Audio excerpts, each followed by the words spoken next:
is Sabrina, if you're new here. This is my knitting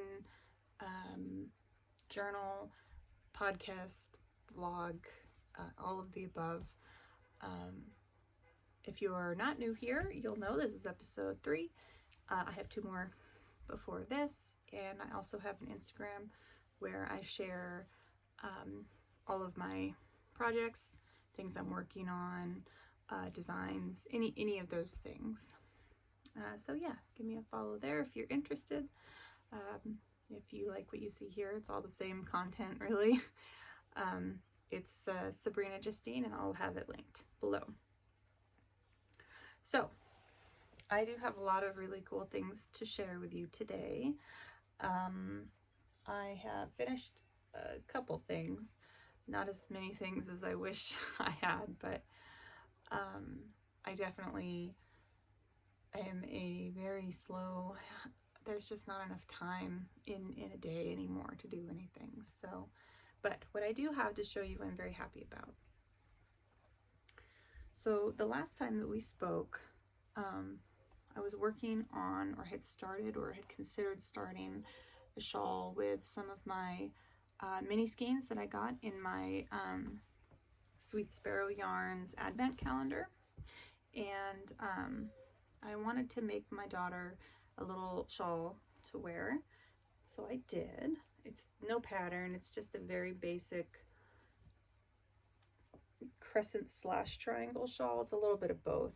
I started with a little bit of a triangle stuff, I guess cast on or whatever, and then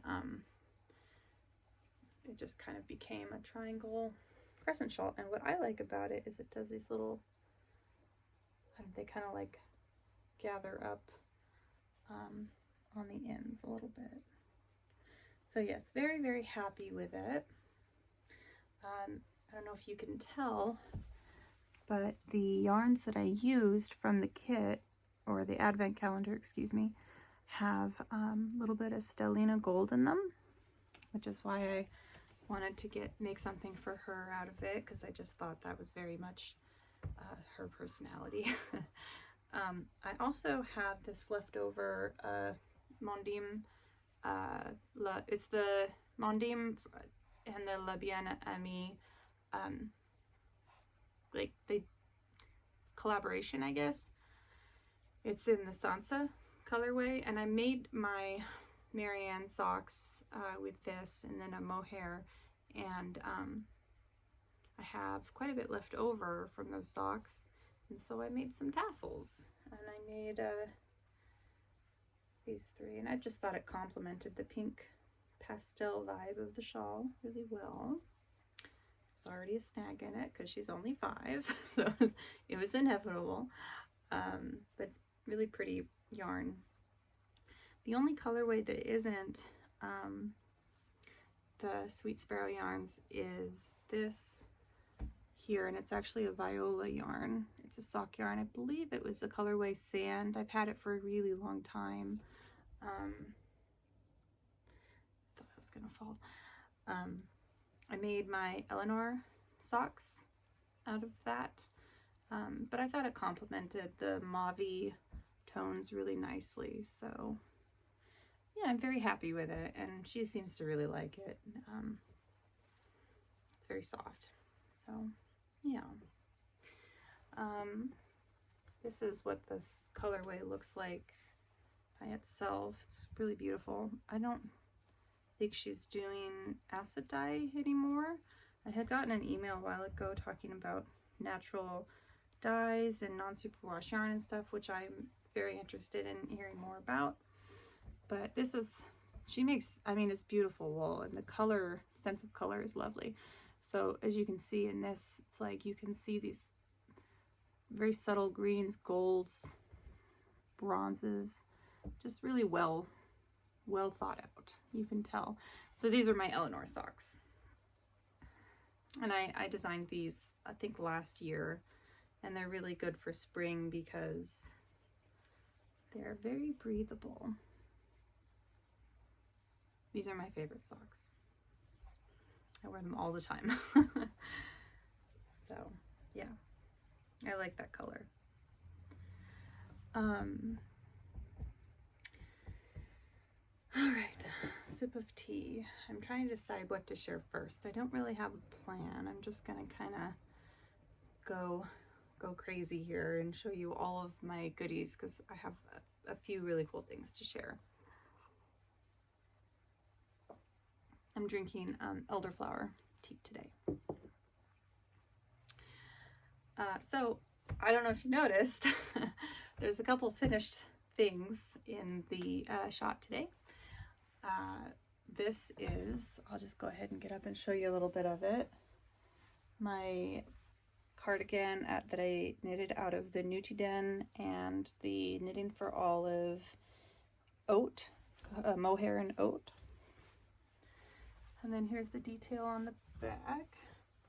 Oop. It's very subtle, but I like it. I'm not sure if you can even see it really. This light is not doing us any favors, is it? But basically, I've talked about it before, where it had the roseted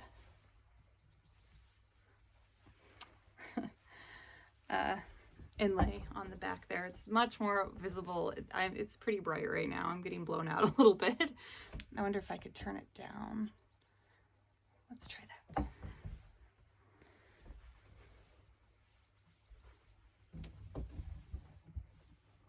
A little bit. Well, there will be more pictures in the future, but one of the things that I really like about this one that I was really happy with is obviously this crochet braid, but then I also incorporated that into the armband. So it's like a dolman fit.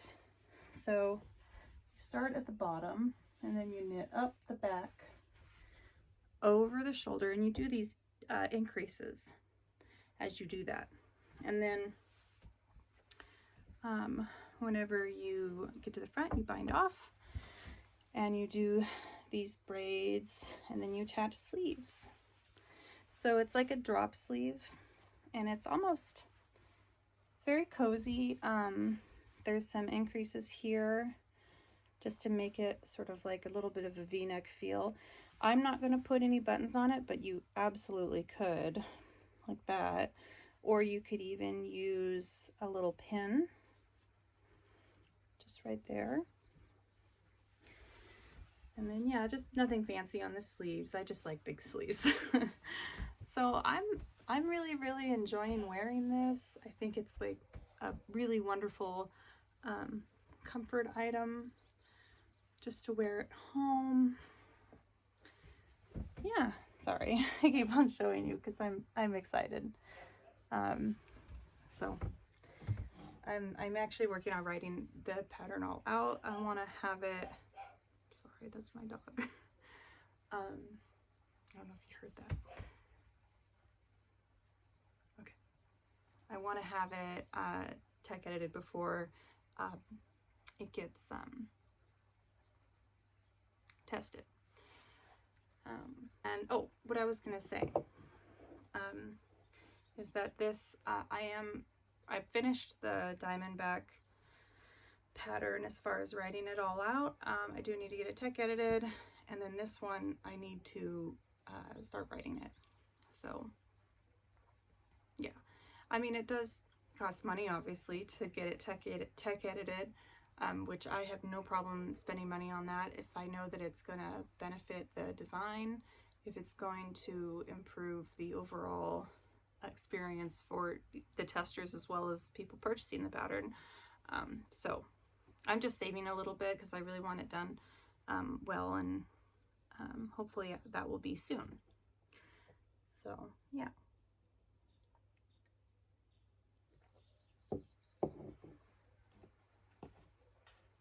The other thing that I thought I would mention is another finished object.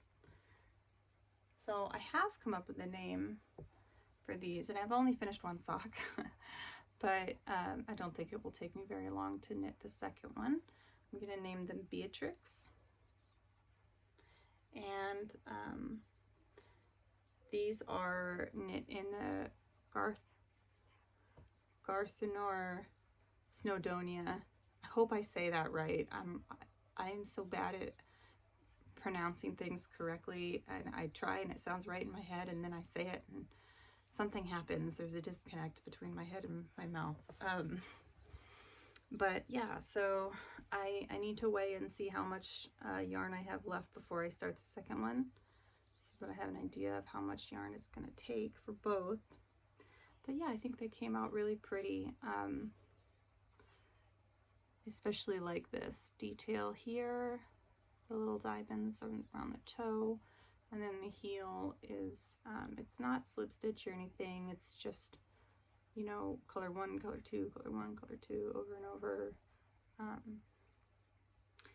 I think this is a really good example of why yarn color dominance, which one you're holding left and right, is really important, because like the heel, for example, if I think in this I held the, I wrote it down but I can't remember off the top of my head, I think that I held the lighter color dominant, but if I hadn't done that, or if I hadn't done it consistently through the heel flap, then you'd get kind of a color difference to where certain parts would be darker, certain parts are lighter. So whatever you're choosing to hold dominant for, like the heel, you have to be consistent. Or even up here, like I actually held the lighter color dominant, and then I switched, I forget exactly where I wrote it down, to make the other dominant so that it would be more present against the lighter color. So yeah, I'm just, here is Beatrix. I'll be calling for testers relatively soon for this one, I think, since I've really written it already, and I just want to make sure that it's all good to go before we send it out. This yarn is really awesome. I put the sock on because, you know, you always have to try the sock on, and just the texture and the way it picks up the light. It's so woolly and it's really awesome. I'm very, very pleased with this yarn. I think I will have to get some more because I would like to try one of the colorways where they have like the two colors plied together, like a marled look. I think that would be really, really, really interesting.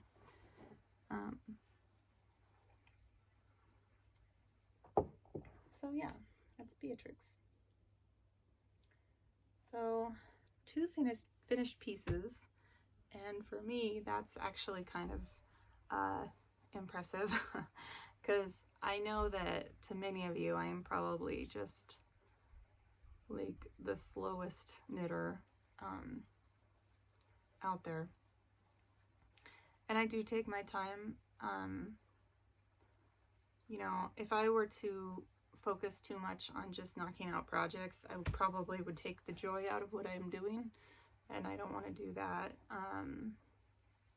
You know, garments are tough. I have struggled to get them all graded and typed up because I've never designed garments before, and now I've got 2 that need to be dealt with. And the knitting part I can do without even writing anything down. It's documenting, it takes time, or like what I tend to do sometimes if I'm really short on time, I'll take little clips, like video clips, as I'm designing and say X amount of increases here, and then explain in the video what I'm talking about. That way, when I'm writing the pattern, I'll know exactly what I was doing to the piece at that point so that I can write it clearly. Because I don't take as good of notes as I should. To be honest, I really enjoy knitting things that are my own creations and coming up with them. I probably won't be doing a ton of garments after the one more that I'd like to make a sample for. I have one more sample in mind for a sweater.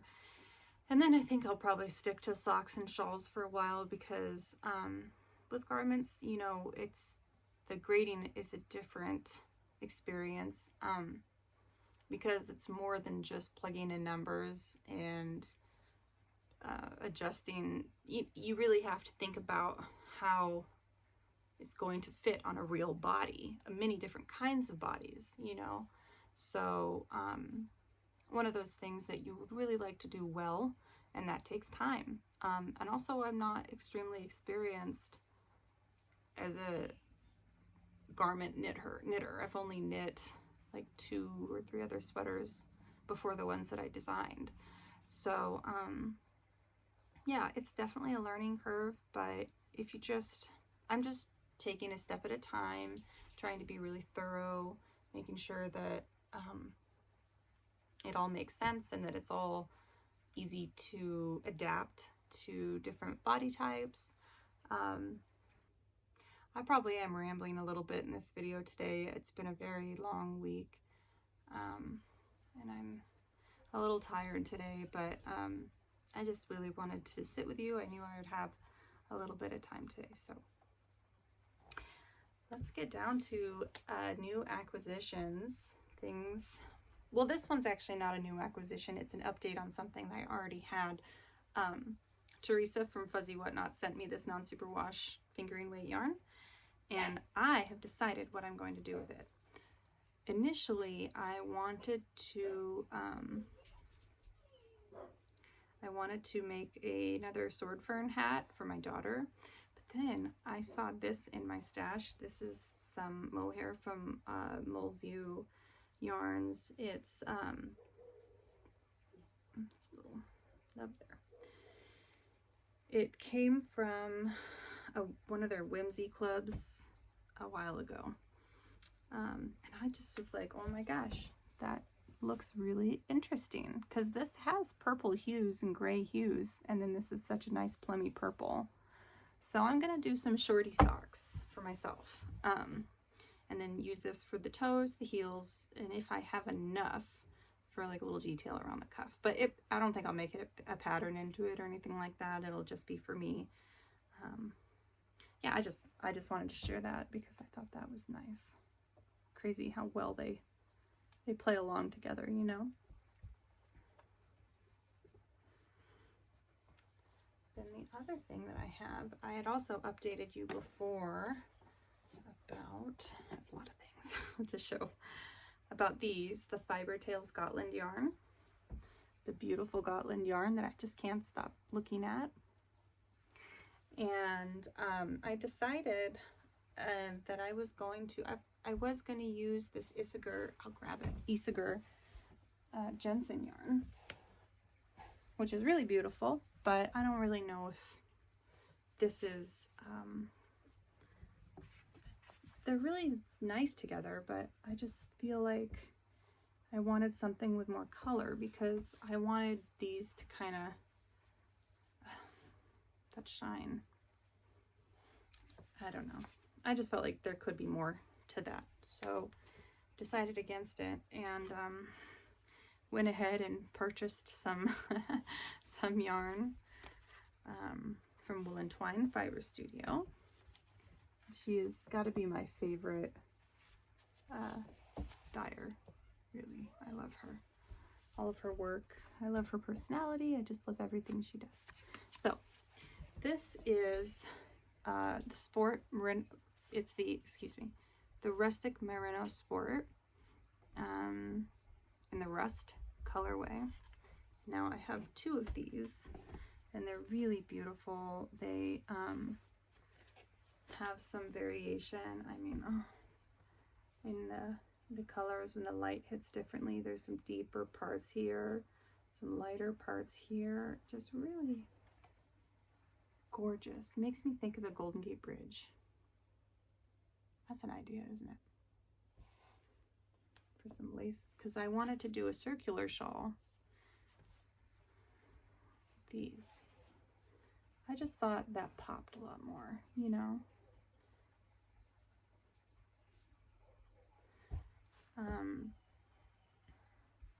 I was thinking, I hope I didn't say circular earlier. Did I say circular?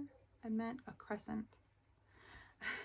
shawl, and I could do it and then incorporate this would probably be garter, and then maybe incorporate some lace with the Gotland yarns in between some beautiful rusty garter goodness. Yeah, I'm not casting on or swatching with that until I finish some things though. The other sock first, and then there's actually something else that I wanted to cast on first before I start with the shawl, and this one I was very excited about. This is also from Wool and Twine, and it's really gorgeous. It's her BFL Masham DK, and this is in Sage.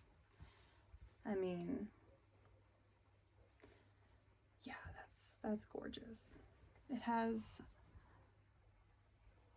really, it's just a beautiful wool. First of all, it's just very like sturdy but not harsh. It's actually really soft. As far as I'm concerned, it's very soft. And you can, I don't know, it's just a really beautiful dye. Really beautiful color. And then I have this from Fibre and Forge of Canada. This is a DK weight, Evie and Her Lambs. And I just thought it was a really beautiful gray, almost like beigey gray. And this is really light, kind of crunchy, but in a good, wonderful way. And yeah. So the reason I bought these is the label. It says Evie and Her Lambs. And then Twine, BFL Masham. So the reason I got these is I'm going to make a sweater. This is going to be the main color, the main body color, and then this is going to be the sword ferns on the sweater. It's going to be a yoke sweater, and these ferns will be coming down and around. So I will definitely be sharing more of this with you later on. This is my next project. I'm going to try to knock out the other sock for Beatrix over there. And then this is going to be what I'm going to be focusing on mostly, because I would like to get the sample done before too long. I have a pretty clear image of what it's going to look like, so I don't think it's going to be too terribly difficult, especially since I already have the sword fern DK weight pattern in my mind. So, and I've already done it in fingering. I'm going to convert the fingering weight hat that I've already done to a DK, and then either re-upload for another pattern or update that one. And so that way I will already have figured out what the DK weight fern motif will look like. Since sword fern is free, I'm not sure how to offer it, except to just say, if you like it, let me know and I'll email it to you. I understand that there are people who choose not to or can't use Ravelry, which I completely understand. But because it's free, I don't know if I can put it on Etsy. I do have some of my patterns on Etsy too. I don't know if anybody knows how I can do that. Maybe I could just share the document somehow. Maybe I could, I don't know. I'll have to look into it. Maybe I can add a PDF download link somehow on Instagram. I don't know. I'll definitely have to figure that out. But so yeah,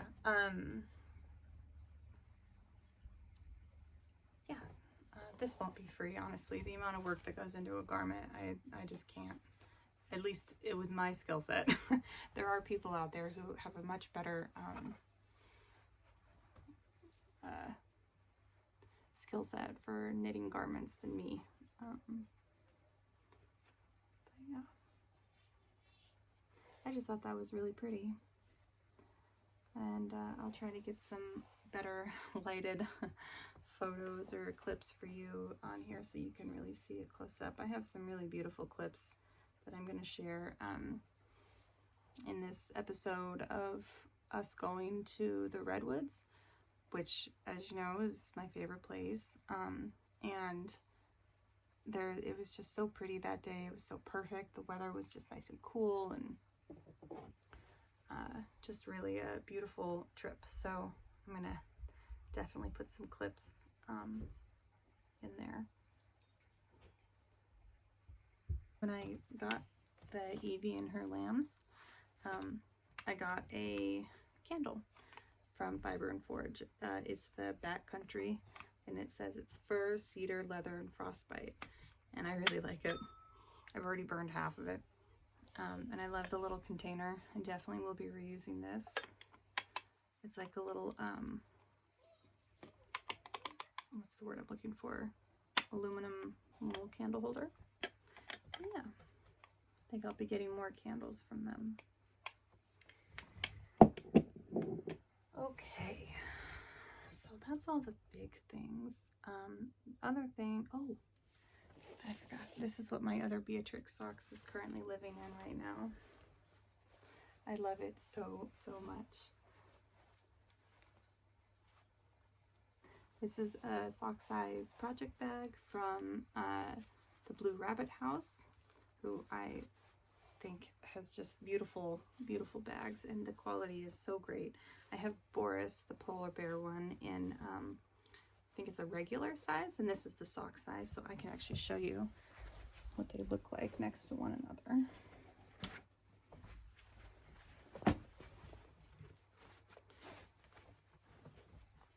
So this would be good for like a shawl, I think. And you know, this is perfect for on the go, but really they're both good for on the go. It just depends on how big your project is. But yes, they're beautiful and I love them. I just think she's precious. She's spinning. Which brings me to my other topic. So I went ahead and purchased some a spindle, a drop spindle from I cannot remember. I will put it below. It was an Etsy shop here in the States, and it has a little fern on the top, which I thought was really interesting. It didn't have any little cutaway for the spun yarn, so I just cut one in there, but I just put it in myself. But yeah, I've never spun or anything before, and my first spin that I did was a little bit hefty because I had no idea what I was doing. So yeah, it's like pretty good size, but I'll probably still use it for something.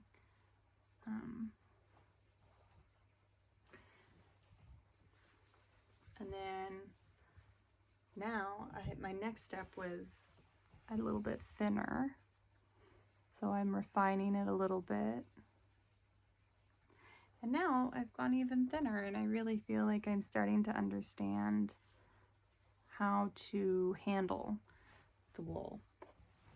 The wool that I ordered is local to me. It's all Mendocino, California, Lake County, Sonoma County wool, like just from this area here in my part of Northern California. It's a company called Mendocino Wool and Fibre. And they do have their own yarn that they have spun from their wool. I've never purchased it, but I've always wanted to. So that's probably next in line. And I just decided to get some of these. I really like this one. There's so much color variation in here. And this is 100% Romney and Corriedale wool from Northern California. Sorry for the dogs. But yeah, really pretty. And this one, it doesn't specify, it just says California wool, but yeah, I know it's from farms right around me. It's nice and fluffy and happy little things, and it's been really cool. I keep it, so far what I've done is I keep it in my little yarn bowl here, and I'll just sit down and somewhere in the house and work on my spin. And I'm really, one thing I would really like to do once I get some, I mean, look, I'm finally getting it a little bit thinner. When I get quite a bit in a similar weight of the gray and of the white. I want to apply them together actually, and to see what that would look like. It's a learning curve, definitely, because I've never spun anything ever in my life. One of the things I've always wanted to try is to get like a spinning wheel, like a used one, or maybe one that needs a little bit of work or something, and spin like on a wheel. But this is a really good way for me to learn how to direct the wool and how to handle it, how to utilize the spin, you know, to create what I want to create. Just learning the basics on a spindle is a really cool idea, and I think it really helps you learn a lot more. So yeah, that's something I've been working on lately and really enjoying. I don't know if I've ever shared this bowl before, actually. My mom got me this whenever I first started knitting more seriously, and it's I think it's like fur or something. It's from Russia. She found it on Etsy, and if I could find the shop again, I will link it below. It was quite some time ago, so I'm not 100% sure, but it was a Christmas present a long time ago, and I've always cherished it. It's one of my most, like, you just want to take care of things. This is one of those things where I will always keep it. I don't take it places. It stays home, you know. So perfect for my little fibre to be in there. Yeah. I guess that's about all I have for today, but very excited to get this one ready for testers, and and Beatrix, Miss Beatrix.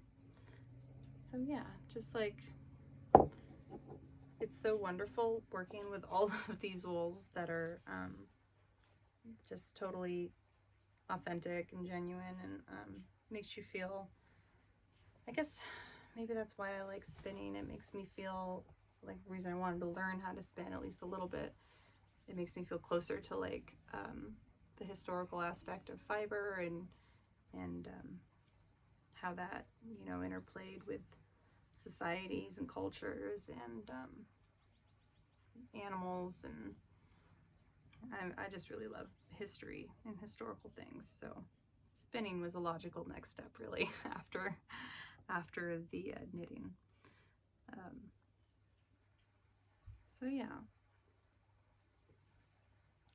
I really hope this wasn't too much of a rambly episode. I had a lot to talk about, and it's been such a very long week that I'm a little tired, and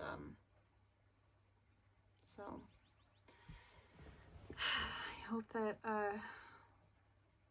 you were able to sit down with some tea or coffee or whatever beverage, wine that you like, and that we were able to visit a little bit, and I could share some of my plans, some of the things I completed. Yeah, spring's definitely here. Every day is a little bit warmer, sunnier. I can hear birds all the time. There's flowers. One thing I love about spring is that you go out and you just colors everywhere. Green mainly, but also just yellows and purples and reds and blue, and just beautiful. Here in California we have a lot of you know, the California poppies, and it's just the hillside. When you're driving against the lake, it will just be coated in orange and green. It's really beautiful. And then other spots where lupines will have popped up, and it's just like a watercolor. Being able to just go for a drive and see that is just, it is beautiful. I always say that winter is my favorite season, but then I'm in spring when I see all these colors and everything's so alive, and I have to admit that There's something about it that makes you feel fresher and more awake and just more in tune with your surroundings. Winter is very hibernation oriented, but yeah, winter is very heavy in just hibernation and cozying up and really kind of bundling yourself, whereas, you know, spring is all about opening yourself up to warmth and sunlight and everything. And I guess I always forget how much I like it until I'm in it. Sorry about that. But yeah, basically I'm just loving everything right now outside and just enjoying that presence. One thing I have been really wanting to focus on lately more is my photography and different things that I want to actually do, and I adore knitting, but it is time consuming.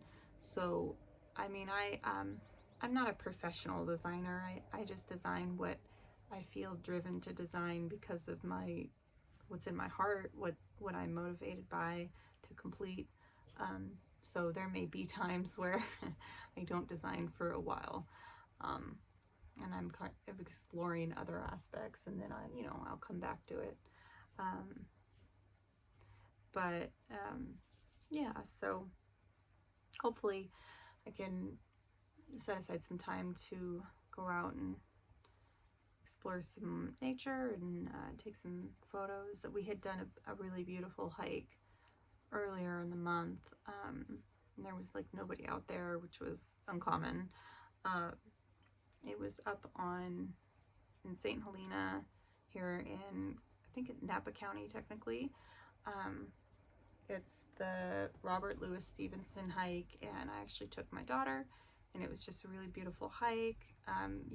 I had shared it a little bit on Instagram. I'll probably insert some stuff here at the end, where it's a little bit of an incline, but it's really, really beautiful, very woodsy, and then you get up to the top and it gets very mountainy and rocky, and once you reach a plateau, it's like rock mazes. And it's really cool and really fun, especially for like a little kid. You know, you can follow all the rock mazes, and there's lots of rock stacks, and we did some stacking, so that was really fun. Yeah, it's just really nice that the weather is so good you can get out and be in it again. Yeah, so pretty busy month, but a good one so far. Oh, I forgot to tell you, I really love Maria from Forest Charms everything. She has beautiful stitch markers, which I actually do have quite a few over here in my little cubby. But I wanted to show you.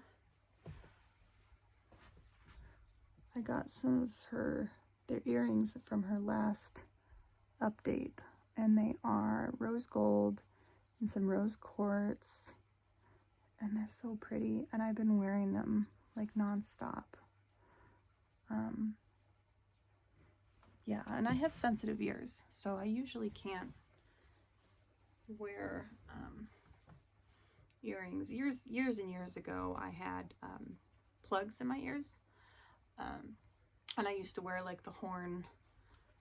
They dangle. They're horn and they dangle. I'm not sure, like carved horn ones, or glass ones, just because my ears were sensitive and I couldn't really wear like metal stuff. But anyway, I let those close, and this was a long time ago, before I even had my daughter. So now when I wear earrings, well, I don't wear earrings really. Usually they itch and are really bothersome, but these don't bother me at all. They're really light. I think they complement my hair. I don't know. I really like them. Very happy with them. So yeah, highly recommend all of her stitch markers, jewelry, everything that she makes is so well made and just so beautiful. Well, I guess that's about it. I think we'll call it for today. I want to thank you for coming and sitting with me today, and I hope that you can go out and enjoy some spring sunshine. Yeah, just very happy to sit and talk with you a little bit. So yeah, see you later.